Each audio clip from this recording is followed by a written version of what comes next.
Hello student, कैसे हो? सब बढ़िया? चलो, आज हम शुरू करेंगे ओम्स लॉ।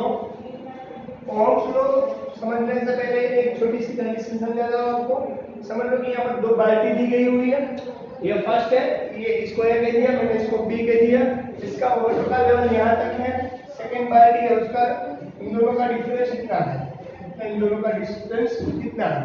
यानी पर यहाँ पर एक बाल्टी भरी हुई है, यहाँ पर एक हुई, और सेकंड सेम है, यहाँ पर डिस्टेंस ज्यादा है as compare to by first. As compare to by first. First को यहाँ तक पानी भरा था एक बाल्टी में पूरा, यहाँ से हाफ। तो अब मैं बोलूंगा आपको, तो आपको मुझे क्वेश्चन का आंसर देना पड़ेगा। किस बाल्टी में वाटर का फ्लो ज्यादा हो, किस बाल्टी में वाटर का फ्लो ज्यादा हो, वन में, ए में या बी में? आपको आंसर देना है किस बाल्टी में वाटर का फ्लो ज्यादा होगा। यानी वाटर है किस स्पीड कितनी, कौन से ए में या बी में वाटर का फ्लो, यानी कि उसकी स्पीड कौन किस में ज्यादा होगी, बाल्टी ए में या बाल्टी बी में? ऑब्वियसली बाल्टी बी में। क्यों? क्योंकि इसका डिस्टेंस कैसा है, ज्यादा है। यानी यहाँ पर बाल्टी पूरी खाली थी, यहाँ से वाटर जाने का फ्लो ज्यादा रहेगा as compare to by one. Ready? So first we write the according to these rules. Electropotential difference and electric current are depend on this condition. क्या अगर सेम कंडीशन रहेगी इलेक्ट्रिक ओम्स लॉ में, अगर आपका potential difference बढ़ेगा यानी आपका जो डिस्टेंस बढ़ेगा, तब क्या होगा, पानी का फ्लो, अगर डिस्टेंस ज्यादा है तो पानी का फ्लो ज्यादा रहेगा, डिस्टेंस कम है, यहाँ पर डिस्टेंस कम है तो पानी का फ्लो कम रहेगा। तो सेम कंडीशन यहाँ पर भी होती है। अगर हमारा इलेक्ट्रिक पोटेंशियल डिफरेंस बढ़ता है तो इलेक्ट्रिक करंट की वैल्यू भी कैसे हो जाएगी, बढ़ जाएगी इन द ओम्स लॉ। अगर इलेक्ट्रिक करंट ही डाउन हुआ, यानी कि अगर वोल्टेज डाउन हुआ तो इलेक्ट्रिक करंट भी हमारा क्या होगा, डाउन ही होगा। आई बात समझ में?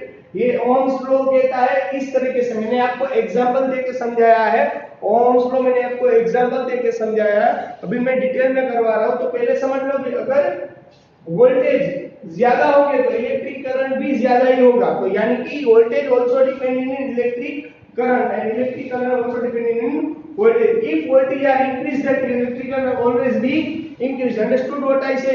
So electric current proportional to voltage, otherwise voltage proportional to electric current, voltage proportional to electric. What is the meaning of proportional? Proportional यानी कि अगर voltage बढ़ेगा तो electric current भी बढ़ेगा। Ready? Here इसको हम बोलते हैं कांस्टेंट, इसको हम बोलते हैं कांस्टेंट। अगर ये है प्रोपोर्शनल साइन हमें दूर करनी है, अगर प्रोपोर्शनल की साइन हमें दूर करनी है तो हमें कोई कांस्टेंट वैल्यू यहां पर ऐड करनी होगी। प्रोपोर्शनल की साइन दूर करने के लिए हमने इक्वल टू लिया और यहां कांस्टेंट मैंने ले लिया r। रेडी? यहां कांस्टेंट वैल्यू ले ली हमने r, ये r यानी कांस्टेंट। ये रहा हमारा ओम्स लॉ। ओम्स लॉ की हम डिटेल में, इन डिटेल में चर्चा आप शुरू कर रहे हैं, तो ध्यान से देखना। रेडी? ये पहले समझ में आना जरूरी था, इसलिए मैंने समझाया। अब हम ओम लॉ सीखेंगे इन डिटेल्स। चलो, रेडी स्टूडेंट? अब हम सीखेंगे ओम्स लॉ। ओम्स लॉ हमारे बोर्ड एग्जाम में कई बार पूछा जा चुका है और ये इंपॉर्टेंट है, इसलिए अच्छी तरीके से समझ लेना, यानी कि आपको अपनी बात में कोई दिक्कत ना हो। Ohm's law, potential difference across to the potential metallic conductor, यानी कि एक समझ लो कि मेटालिक कंडक्टर है। कंडक्टर यानी कि जिसमें से इलेक्ट्रिक करंट इजीली पास होता हो। Conductor directly proportional to current, यानी potential difference across two points of metallic conductor is directly proportional to current, यानी कि पोटेंशियल डिफरेंस है वो मेटालिक बॉडी है, यहाँ पर मेटालिक वायर जो दिया गया है वो यहाँ पर 2 पॉइंट्स के इलेक्ट्रिक करंट के प्रोपोर्शनल रहेगा। यानी कि यहाँ से जो इलेक्ट्रिक करंट पास होता है वो इन दोनों पॉइंट के बीच में रहने वाला इलेक्ट्रिक पोटेंशियल डिफरेंस के प्रोपोर्शनल होता है। For the circuit provides temperature remaining constant, और यहाँ पर टेंपरेचर इस कंडक्टर का रिमेनिंग कांस्टेंट। इसकी मीनिंग क्या होता है कि यहाँ पर जो कंडक्टर दिया गया हुआ है, यानी कि कंडक्टर जो रिमेनिंग कांस्टेंट, यानी temperature will be always constant in the remaining metallic body, यानी कि यहाँ पर जो मेटालिक बॉडी दी गई हुई है उसका टेम्परेचर ऑलवेज कांस्टेंट रहना चाहिए, यानी टेम्परेचर बढ़ना नहीं चाहिए। रेडी। अब ऐसा मतलब बात, यहाँ पर जो मेटालिक बॉडी दी गई है उन दोनों के पॉइंट्स का पोटेंशियल डिफरेंस और उसमें से पास होने वाला इलेक्ट्रिक करंट दोनों एक दूसरे के प्रोपोर्शनल रहेगा। कब? जब टेम्परेचर कांस्टेंट होगा तब। रेडी। तो according to Ohm's law V I proportional to V जो हमने लास्ट में किया था, यानी if I will increase then voltage also increase, right? तो अब क्या करना है, यहाँ पर प्रोपोर्शनल की साइन को हमें निकाल करना है। निकालने के लिए कोई कांस्टेंट टर्म ऐड करनी पड़ेगी ना, तो यहाँ पर R है वो हमारा कांस्टेंट है। कौन है? कांस्टेंट। और इसे हम रेजिस्टेंस बोल रहे हैं। Resistance also depending the temperature. Understood? So how can we find the R? R is equal to V proportional to I. V proportional to I. So V is equal to I R. यहाँ R constant है, यहाँ R यहाँ resistance भी लिख सकता हूँ। R is equal to V by I. R is equal to V by I. It is our resistance. R is equal to V by I. और इसको मुझे ग्राफ में कन्वर्ट करना है। How can we convert into graph? Ohm's law. How can we convert into graph? जो अगर एक mark में पूछा गया था कि ग्राफ कैसे कन्वर्ट होते हैं, Ohm's law का ग्राफ दिखाओ। तो यहाँ पर समझ लो कि मैं यहाँ पर I के देता हूँ, x एक्सिस पर इलेक्ट्रिक करंट रखा हुआ है और y एक्सिस पर मैंने वोल्टेज सेट किया हुआ है। हमने हमारे रूल्स के हिसाब से अगर इलेक्ट्रिक करंट फास्ट रहा यानी ज्यादा होगा तो वोल्टेज भी उतना ही ज्यादा होगा।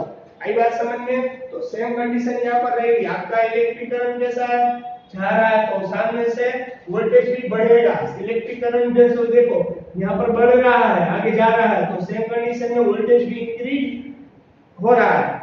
तो यहाँ पर ग्राफ स्ट्रेट लाइन रहेगा। कैसा रहेगा? Straight line. याद रखना इलेक्ट्रिक करंट और यानी कि ओम्स लॉ का जो ग्राफ है वो स्ट्रेट लाइन में रहेगा। कैसा रहेगा? Straight line. यानी कि इलेक्ट्रिक करंट बढ़ेगा तो वोल्टेज भी बढ़ेगा। ये डेफिनेशन याद रखनी है। अगर ये ready V proportional to I IR यानी रेजिस्टेंस को हम क्या बोलेंगे? R। It is a property of conductor register the flow of charge. Resistance है क्या?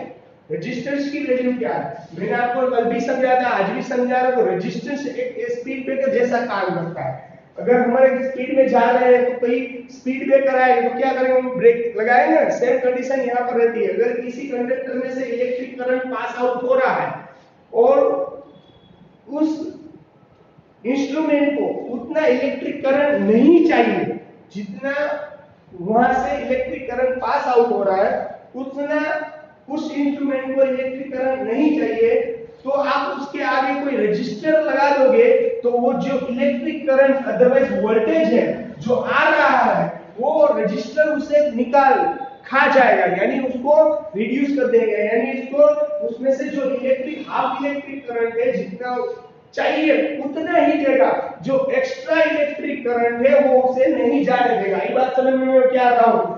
रेजिस्टर का काम क्या रहता है कि इलेक्ट्रिक करंट को क्या करना है? उसको निकाल देने के लिए रेजिस्टर यूज होता है। रेजिस्टेंस हम बोलते हैं, रेजिस्टेंस से पहला वर्ड से R उसी पर से ही आया है। रेडी?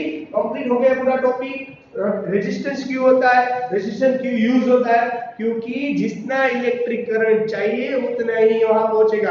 अगर आपको मालूम है कि अगर आपके घर पर लाइट चली गई है, कोई बार लाइट जोर से वापस आती है तो कोई इंस्ट्रूमेंट बिगड़ जाता है। क्यों? क्योंकि उसको करंट का क्या लगता है, एक साथ फ्लो करंट ज्यादा मात्रा में फ्लो होती है। ज्यादा मात्रा में फ्लो होने से किसी भी इंस्ट्रूमेंट में दिक्कत आ सकती है। तो सेम कंडीशन यहाँ रहती है, इसलिए हम रेजिस्टेंस यूज करते हैं। रेजिस्टेंस क्या करता है? ज्यादा अगर इलेक्ट्रिक करंट पास आउट हुआ यानी कि इलेक्ट्रिक करंट का फ्लो अगर बढ़ गया तो वो इलेक्ट्रिक करंट को एब्जॉर्ब कर लेगा। क्या कर लेगा? एब्जॉर्ब, यानी इलेक्ट्रिक करंट उसके पास रख लेगा और जितना इलेक्ट्रिक करंट इंस्ट्रूमेंट को चाहिए उतना उसे प्रोवाइड करेगा। रेडी? आई बात समझ में? रेजिस्टेंस का वर्क मैंने पूरा समझा दिया। चलो, रेजिस्टेंस की इन्वेंशन किसने किया था? जॉर्ज ओहम नाम का जो साइंटिस्ट था उसने उसका इन्वेंशन किया था। उसी के नाम के हिसाब से, उसके नाम के हिसाब से उसके पीछे उसका ऐसा यूनिट भी होता है। ऐसा unit of the resistance is omega. ऐसा unit of the resistance is omega and omega also denoted by this sign. also omega on this side. Ready? Understood? Omega is equal to SI unit of resistance is one type of ohm. Ohm we write on like this kind. यानी कि हम इसे इस type से लिख सकते हैं. Understood? समझ में आ गई पूरी बात? रेडी?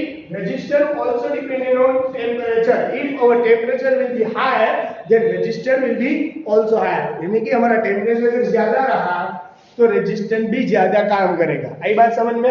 रियोस्टेट रेजिस्टेंस वेरिएबल बनाने के लिए कौन सा इंस्ट्रूमेंट होता है? एक बार क्वेश्चन में पूछा गया है. रेजिस्टेंस वेरिएबल रेजिस्टेंस के लिए कौन सा इंस्ट्रूमेंट होता है? तो रियोस्टेट नाम का जो इंस्ट्रूमेंट आता है वो वेरिएबल रेजिस्टर यानी रेजिस्टर की वैल्यू बढ़ा देगा या घटा देगा, उससे वेरिएबल रेजिस्टर बोलते हैं. वेरिएबल रेजिस्टेंस कौन सी वहां पर यूज होता है? वेरिएबल रेजिस्टर होता है उससे रियोस्टेट नाम का एक इंस्ट्रूमेंट आता है, उसमें रेजिस्टर्स को हम वेरिएबल बना सकते हैं यानी कि उसको चेंज भी कर सकते हैं और रेजिस्टेंस की वैल्यू बढ़ा भी सकते हैं और रेजिस्टेंस की वैल्यू कम भी कर सकते हैं. आगे बात समझ में? ये रहा हमारा ओम्स लॉ. ओम्स लॉ को मैंने डेफिनेशन समझा दी. रियोस्टेट कब यूज होता है? वेरिएबल रेजिस्टर में. वेरिएबल रेजिस्टर कहां पर यूज होता है? कई इंस्ट्रूमेंट में वेरिएबल रेजिस्टर हर जगह यूज होता है. टीवी में होता है, आपके सेल फोन में होता है, ट्यूबलाइट में होता है, फैन में होता है, सभी में रजिस्टर कंपलसरी होते हैं. क्योंकि कई बार अगर रजिस्टर नहीं हुआ तो क्या होगा? आपका बल्ब, ट्यूबलाइट और अदरवाइज फैन जो रजिस्टर अगर उसमें एब्सेंट है तो वो आपका क्या हो जाएगा? बंद हो जाएगी. क्योंकि कई बार इलेक्ट्रिक करंट का फ्लो ज्यादा होता है, कई बार कम होता है. उसको मेंटेन करने के लिए कौन यूज होता है? रेजिस्टेंस. रेडी? चलो अब हम शुरू करेंगे एक न्यूमेरिकल से. न्यूमेरिकल समझने के बाद ये टॉपिक आज हम खत्म करेंगे. रेडी? चलो स्टूडेंट, ये आज ओहम्स लॉ हमने समझा. ये ओहम्स लॉ सबसे इंपॉर्टेंट है. 1 या 2 या 3 मार्क में पूछा जाएगा. 1-2 बार पूछा भी गया है ये, तो इसलिए ये इंपॉर्टेंट क्वेश्चन है, आपको नोट डाउन करना भी कंपलसरी है. Ready? Rheostat it is an electronic device used to control the current by varying resistors. यानी कि रियोस्टेट यहाँ के यूजेस लग देता हूं यानी कि आपको कोई दिक्कत ना हो. रियोस्टेट